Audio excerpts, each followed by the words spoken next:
Bedtime story. Good evening. Lay back, relax, and let Daddy tuck you in for the night with a bedtime story. The Resonance Engine. New Geneva, 1895, the harmonic timeline.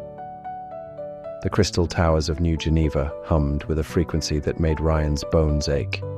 In this world, where sound had replaced steam as the driving force of civilization, the city's spires vibrated in perfect harmony, their resonant frequencies powering everything from street lamps to the great factories that ringed the metropolis. As a resonance technician, Ryan spent his days calibrating the delicate instruments that kept the city's sonic infrastructure functioning. But tonight, he was here for a different purpose entirely.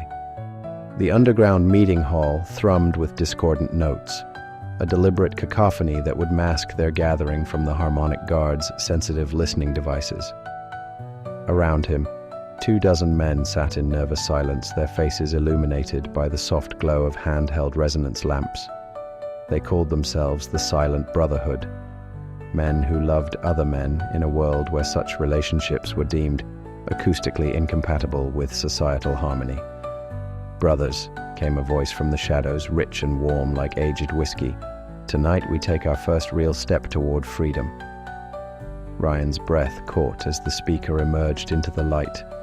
Tall and broad-shouldered, with dark hair that curled slightly at his collar and eyes the color of storm clouds, he moved with the confident grace of someone accustomed to command. This was Commander Thaddeus Cross, formerly of the Harmonic Navy, now the most wanted man in the Empire for his role in establishing safe houses for men like themselves. "The Resonance Council has approved construction of the new Purity engines," Thaddeus continued, his voice carrying easily through the space. "Devices capable of detecting disharmonious emotional frequencies between individuals. They plan to install them in every public space, every workplace, every gathering place in the city." A murmur of fear rippled through the assembled men. Ryan felt his heart sink. The technology was theoretically possible. He'd seen the preliminary designs in his work, but he'd hoped the council would never actually implement such an invasion of privacy. "However," Thaddeus said, his eyes finding Ryan's across the room, "we have an advantage. Someone with intimate knowledge of the city's resonance grid, someone who can help us strike at the heart of their surveillance system." After the meeting, as the other men dispersed into the night, Thaddeus approached Ryan directly. "You're the technician from the Central Resonance Station," he said, not quite a question. "Ryan Hartwell," he replied, extending his hand. The contact sent a jolt through him, not the harsh discordance of the city's industrial frequencies, but something warmer, more harmonious. "And you're either very brave or very foolish, Commander Cross." "Thaddeus," he corrected with a slight smile. "And perhaps both. Will you help us?" Over the following weeks, they met in secret, planning their assault on the Purity Engine project. Ryan found himself drawn not just to their cause, but to Thaddeus himself. The former commander possessed a brilliant tactical mind and an unwavering commitment to their freedom. But beneath his confident exterior, Ryan glimpsed something more vulnerable. A man carrying the weight of too many lost friends, too many failed hopes.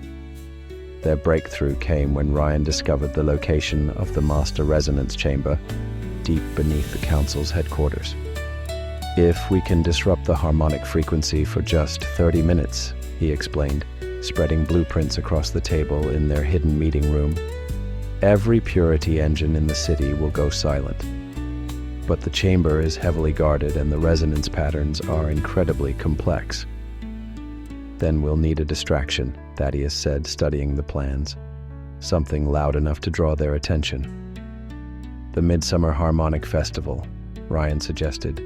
"Thousands of people, dozens of competing orchestras, complete acoustic chaos, perfect cover." Thaddeus looked up, his gray eyes intense. "You realize what you're risking? If we're caught, it won't just be exile. The Council will use us as examples." Ryan met his gaze steadily. "Some things are worth the risk." The night of the festival, the city pulsed with celebratory Music orchestras played from every major plaza, their melodies weaving together in a complex tapestry of sound that made the crystal towers ring like bells.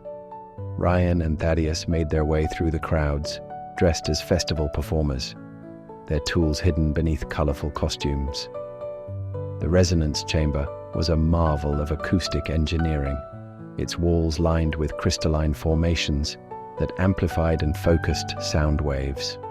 At its center stood the master resonator, a massive instrument that looked like a cross between a pipe organ and a tuning fork, its metallic surface humming with barely contained energy. "Beautiful," Thaddeus murmured, and Ryan couldn't tell if he meant the machine or the way the soft light played across Ryan's concentrated features as he worked. "Almost finished," Ryan whispered, his fingers dancing across the resonator's control panel. The frequencies were incredibly delicate. One wrong note could bring the entire grid crashing down, plunging the city into chaos. Suddenly, footsteps echoed in the corridor outside. Harmonic guards, their distinctive armor designed to amplify their voices into sonic weapons. Thaddeus drew his own harmonic blade, its edge vibrating at a frequency that could cut through steel. "Keep working," he said, positioning himself between Ryan and the door. "I'll hold them off." The guards burst in, their voices raised in a coordinated battle cry that sent painful vibrations through the air. Thaddeus met them with his own war song, a deep, resonant melody that had once rallied ships to victory in the frequency wars. The chamber filled with competing sounds, a cacophony that made the crystal walls crack and sing. Ryan's hands never stopped moving, even as the acoustic battle raged around him.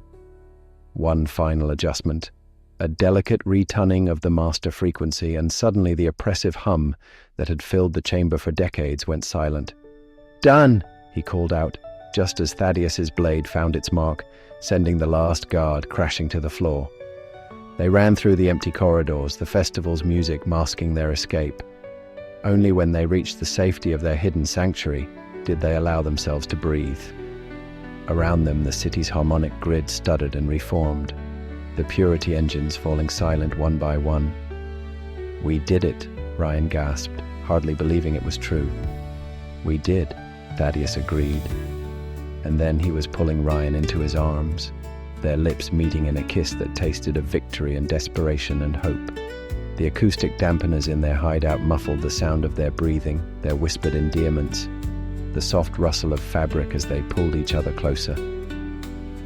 "I've wanted this," Thaddeus murmured against Ryan's throat, his voice rough with emotion. "Wanted you, from that first night when you looked at me like I wasn't just another rebel, but someone worth following." "You are," Ryan replied, his hands tangling in Thaddeus's dark hair. "You're worth everything." They made love with a passion that seemed to resonate through the very air around them, their bodies finding a rhythm more perfect than any orchestrated harmony. Thaddeus was gentle but insistent, his hands mapping every inch of Ryan's skin with reverent care. When he finally claimed him completely, Ryan cried out with pleasure so intense it seemed to shake the walls, their bodies moving together in perfect synchronization. Afterward, they lay entwined on the narrow bed, listening to the distant sounds of the festival continuing above. The city's oppressive harmonic grid had been forever changed, its ability to monitor and control its citizens' most intimate emotions permanently damaged. "What happens now?" Ryan asked softly. Thaddeus's arms tightened around him. "Now we build something better, a city where love creates its own harmony, where every voice has the right to be heard." He pressed a kiss to Ryan's temple. Together. Outside, New Geneva sang with 1,000 different voices, no longer forced into artificial harmony, but free to create their own beautiful, chaotic symphony. In the arms of the man he loved, Ryan finally understood what true resonance felt like. Not the manufactured perfection of the crystal towers, but the wild, imperfect, utterly authentic music of the human heart. The revolution had begun, and it sounded like freedom. I hope you enjoy this bedtime story. Sweet dreams.